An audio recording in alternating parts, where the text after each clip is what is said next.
amis, hi guys, quick Monday morning video to present my new acquisition. I finally put a Rolex on my wrist. It's an Explorer II from the first generation, discontinued around 2010-2011. This is a 2006 model with the solid end links and no holes on the case. It has never been polished, so you can still see the original polishing work on this beautiful, gorgeous watch.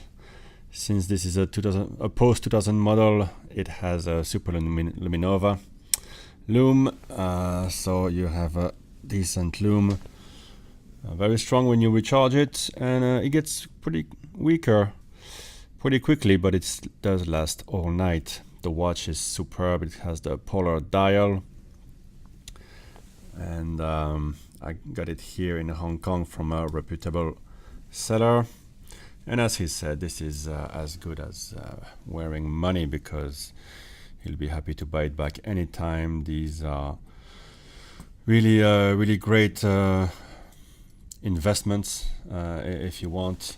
Let's just say that it's free to buy a Rolex, which is kind of funny. You'd think it's very expensive, but these watches sort of pay for themselves, because you can, if you buy properly, sell them back anytime you want without any loss, and possibly with a profit. I chose this model because I like the looks. It's very thin. It's got the previous smaller case. The new ones are bulkier and not so elegant. I think the proportions are amazing on this one, because the bezel is not a diver's bezel. It's not rotating. It's a fixed steel bezel. It's very slim, so it goes great with a suit, and it slides under the cuff easily. There's a choice of black and white dial.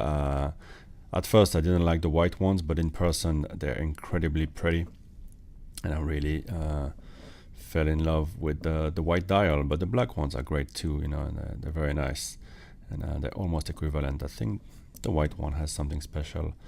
And this model to me is the nicest one in the Rolex range. First, of course, because you can have a white dial, but also because it's slimmer, it's more original, it's not as much in your face as the Submariner or the GMT models. And what's interesting here is that this model here, the smaller one, is a discontinued. Steel Sports Rolex discontinued, I think, and a GMT complication, and the date with the Cyclops. I think it has everything to hold its value in the coming years. Really, it's going to be always sought after. So there you go. This is my quick first presentation of the watch. It's running well, slightly fast, about I think 4 seconds on the first day. We'll see a bit how it goes. It has been overhauled, not by Rolex, but by reputable watch repair company here in Hong Kong. This is where it came from, and I'm really glad I bought this watch. You can see quite a few scratches. The watch hasn't been polished at all, which is preferable. If you're looking for one of these, you can find them. I saw many of them completely looking like new, because they've been polished and with various degrees of success. And I can always have this one polished if I want to have it looking a bit newer. The advantage here is that all the metal is still there, and you still have those sharp edges here. Once you start polishing, you have to really do it very well, have it done by a professional who's going to respect the watch, but you're always going to lose something. So it's better, I don't have to be precious with it. I can just wear it every day. It already has the scratches on, so I can just relax and enjoy the watch. And it has nice heft. I think it's gorgeous. If you've never tried a Rolex on, I suggest you do, because they're much prettier and compact in person, as you can imagine, than they look like on pictures or on videos even.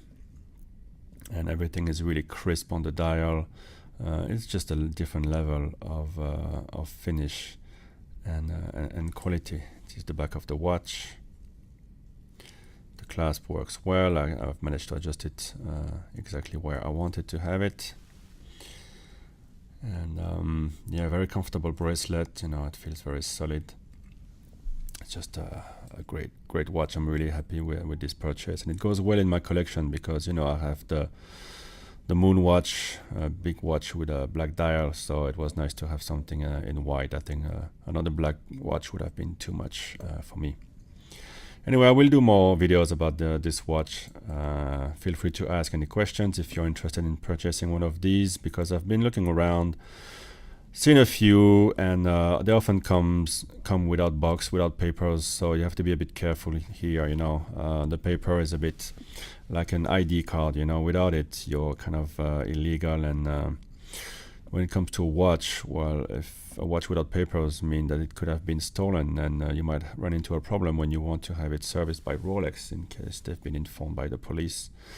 I'm not sure if that's a standard procedure or not, but it's always safer to have at least the papers. The box doesn't matter. Any dealer worth his salt can get you an original box and all the documentation. That doesn't really mean anything. Paper is a bit of a reassurance. Of course, you get a better deal if you don't care for those, as long as you know what you're doing.